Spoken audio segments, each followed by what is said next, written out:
Okay, HadesOmega here. Hello, YouTube. Yamaha doesn't let you do, action camera footage while you're riding on their demo rides anymore. So I gotta kind of just do this kind of like after ride vlog type video from now on, I guess. Today I rode the Yamaha Niken and the Yamaha R3, and this video is on the R3. If you want to check out the Niken video. I'll put that at the end of the link at the end of this video. But anyway, so Yamaha R3. It's not my first time riding an R3. It's not my first time riding a small displacement sport bike. I've never really owned one, but I had a lot of fun on it today, and we'll talk about it. So the first thing that I actually didn't know at all. Well, the first time I saw the R3 today, I was like, is that really an R3? Because it looks like an R6 or like a baby R1. It looks like the R6. In fact, it looked better than the R6. I know they updated. I know we had the R1, and then they updated the R6 to make it look similar to the R1, and then now we got the R3. So, so I checked out the 2019 Yamaha R3, and I have ridden the previous R3 also. I'll put probably video at the end of the description. I do have actual riding video of me riding it. Yeah, so it was great. It was a great bike to ride. I don't know what it is. HadesOmega likes to ride the smaller bikes nowadays too. Like, not only do I like to ride bigger bikes, I like to ride the smaller bikes. Sometimes it's fun to ride the small bikes fast, because like you're already well over the speeding limit on those super bikes, and you're not even using a fraction of its power, But anyway, the first thing that struck me when I saw the R3 is, man, that's a good looking bike. It was a white one with kind of some like black accents and stuff. It looked freaking sweet, man. The older R1, the previous model R1, it looked pretty good too. It was also a pretty sweet looking bike. And another thing they did is they changed the dash. The dash is not this analog gauge anymore. It's like a digital gauge, kind of like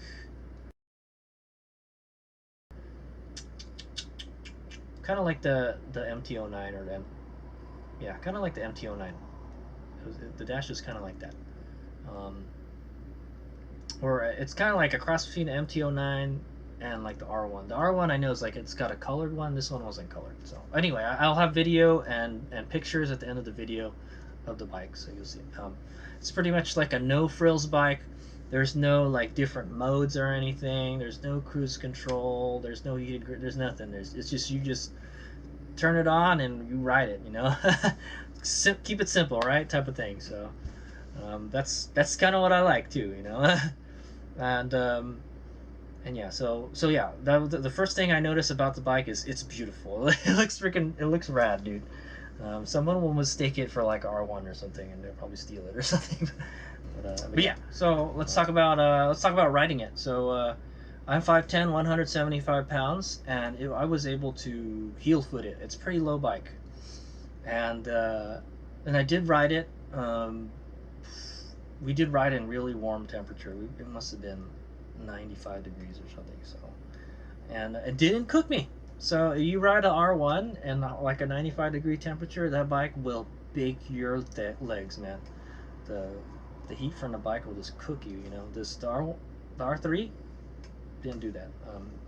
As cool as a cucumber, as I won't say. So that was a nice thing about the bike.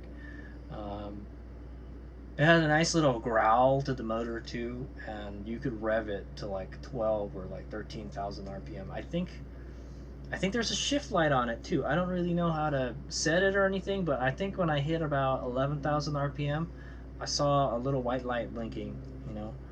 I think that might be you're getting to the rev limit, and I think when it maybe goes solid white, that means like you should probably shift now. But all I remember is it has a really high rev limit. You can really rev that sucker, man.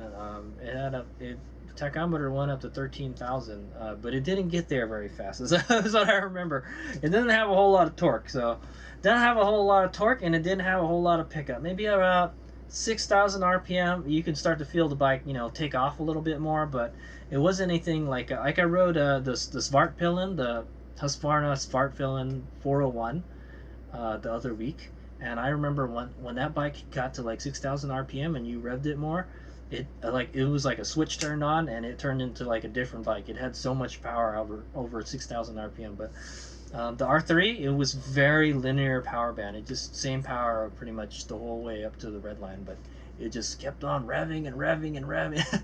It kind of took a while to get there, but I remember I hit like 75 in like fourth gear. So yeah, it revs to the moon pretty much compared to like what the bikes that HadesOmega normally rides, right?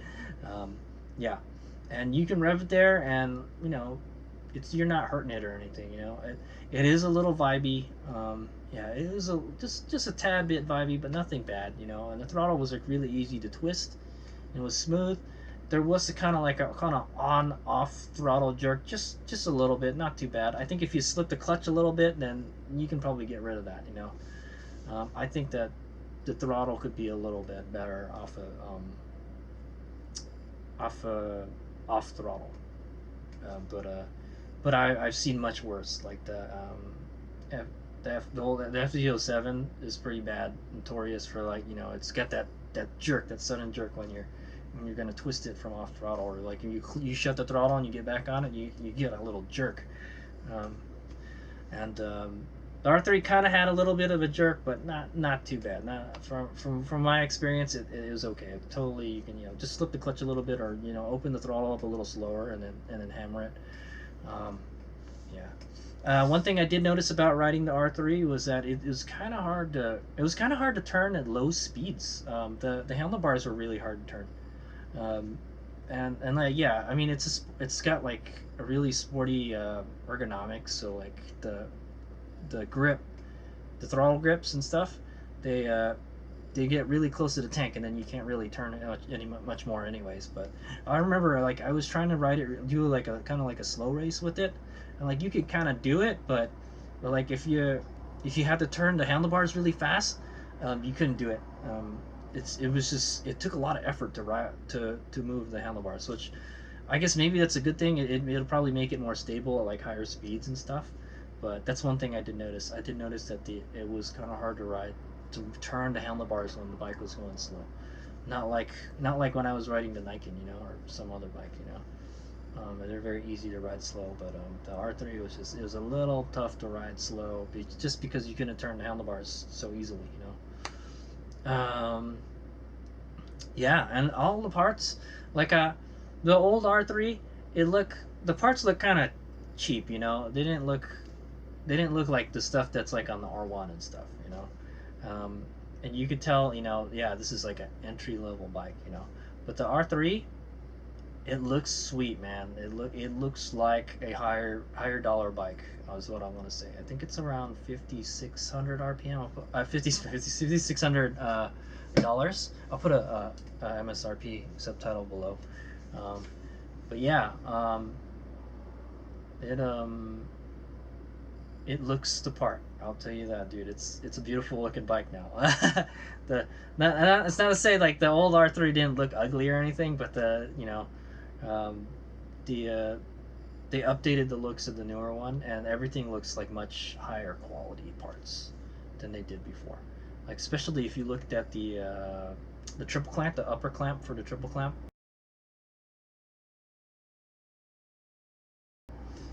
It looks very nice. They like kind of like skeletonized it a little bit, and it looks pretty sweet.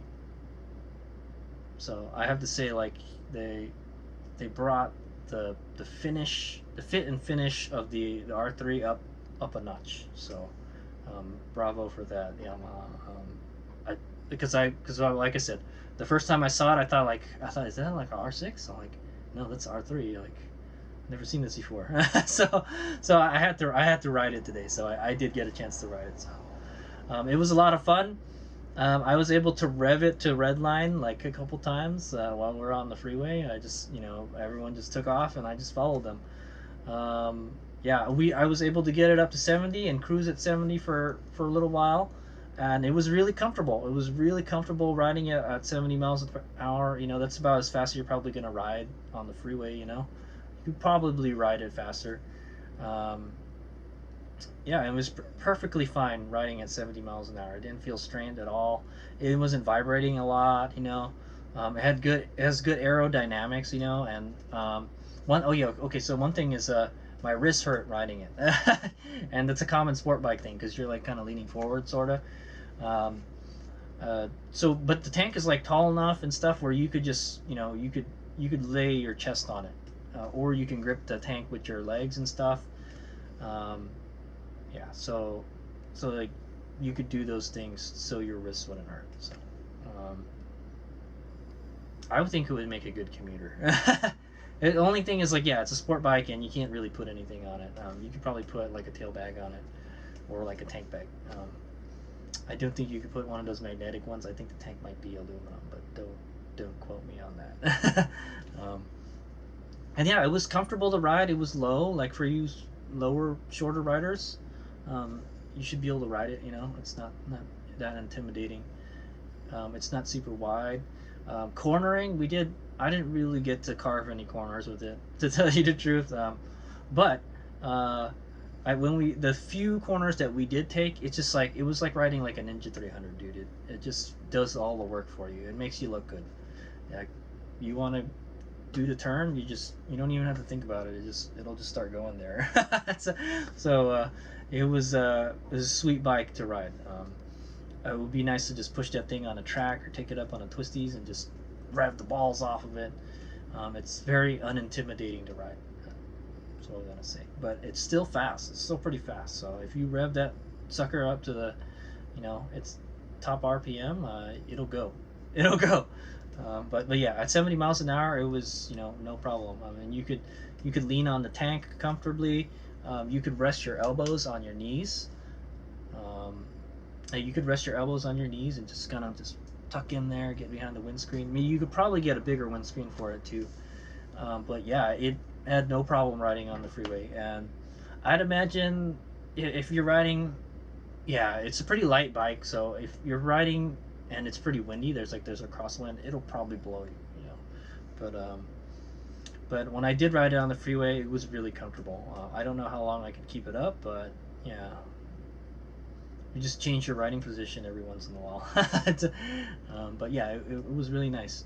I think it's a great, you know, entry level bike. But if you just wanted to buy like a bike for like a track day and just rip up the track, you know, or go off the canyons, you can totally do it too. It's a good little do-all bike. It's inexpensive. It's about 5,000. What would you put it up against? Probably like a KTM RC 390, Ninja 400. I think there's a Gixxer 250 also. Yeah, kind of bikes like that. So you got the Ninja 400. I have ridden one of the Ninja 400s, and I do like that bike a lot. I don't know. That's a good question. I think the Ninja's faster. The Ninja's faster. It's, you know, it's got pretty much the same ergonomics and stuff. The parts probably look a little cheaper on the Ninja compared to the new R3, is what I'm gonna say. But yeah, that's, you know, if I had to compare the two, I don't know. That's a good question. Like, both of them are great bikes, but I think the 400 has a little more power. Yeah, I would probably still get the 400 over the. If you had to choose, like, hey Marlon, would you choose the Ninja 400 or the R3? Probably get the Ninja 400. But I would say they're pretty close in performance, so it's whichever one you feel comfortable on, you know. But yeah, I think that's probably your closest competitor is the Ninja 400. Yeah, so it was a beautiful looking bike. I got some videos of the bike, of me walking around the bike and stuff, and powering it on and stuff. Like I said, it's just a no frills bike. There's no electronic gizmos on it, even though like it has a nice fancy dash now. Yeah. Also, I checked the gas mileage on that bike. It had 58 miles per gallon also. And that's, mind you, that's probably a demo bike, and people probably hammering the crap out of it. You know, if you just rode it really gingerly, I bet you'd have no problem getting like 70 miles per gallon on that. So yeah, it saves a lot of gas too. I think it has like a 3.4 gallon tank also. So I don't know, that's almost like 200 miles of range. That's really good. That's what I say. I think I heard somewhere that the spec is, yeah, I think about 50 miles per gallon. It should get better than that. It's only like a 300, so I think it's a 360 cc or something. Yeah, I'll put a all the specs for the bike will be at the beginning of the video, so you know, rewind the video. And you'll see all the specs and stuff for it, and like the prices and stuff. So if you want to go check that stuff out, it was at the beginning of the video. You probably watched it already. So anyway, I had a lot of fun riding it. Would HadesOmega buy one of those bikes? You know what? If I wanted a cheap track day bike, yeah, I would. Yes, I would. I would probably, yeah, you probably still have to set some stuff up for the track, but there won't be much. I think it's a great, you know, around town bike. You can ride it on the freeway. You could probably ride it for long periods of time too. If it was, you know, you probably have to take a break and stretch. It is a somewhat aggressive riding position. Your knees are, yeah, your knees are going to be bent a lot. So you're probably, the first thing to go will be probably your wrists if you're not leaning on the tank, you know. And then the second thing to hurt will probably be your knees, is what I'm thinking. Because I have a, what is it? I have a Victory Impulse TT, and your knees are pretty bent on that, and my knees hurt after like 40 miles on that thing. I can imagine your knees are gonna hurt a lot sooner on the R3. So I didn't get to ride it long distances, so I can't really comment on that. But could you ride it long distances? Yeah, I think you could, at like high speeds, you know, at 70 miles an hour. If you were just, you know, just commuting around town and going over to the next city, and you know, you got the interstates and stuff, no problem. The bike will be no problem. And it just carves. So I didn't get to really take it on really tight twisties, but yeah, I'd imagine it would be a whole lot of fun to ride on twisties or on a racetrack. You just, you know, you just be wide open throttle all the time. Yeah, and also the good thing about it is you could probably ride it on a kart track. There's a kart track in Sonoma here, and they let you ride like small displacement sport bikes there, like a Ninja 300 or 400 or R3. So you could totally do some cheap track days on that bike. Is what I want to say. So it's a lot of fun for not a lot of money. That's what I'm gonna say. And it's one sexy looking bike too. I do like the looks of it, and that was the first thing that struck me when I saw it. I was like, this looks like a super bike, you know. So yeah. All right, so after this, after we're gonna go transition to some videos of the bike and some pictures. So I really enjoyed riding it. HadesOmega would buy. HadesOmega would buy if he was in the market for a small displacement sport bike. But honestly, I would probably just get like an old Super Sport, like a Gixxer 600 or something. But it's, you know, it's probably very similar experience, but it just got a little more oomph, you know. All right, HadesOmega.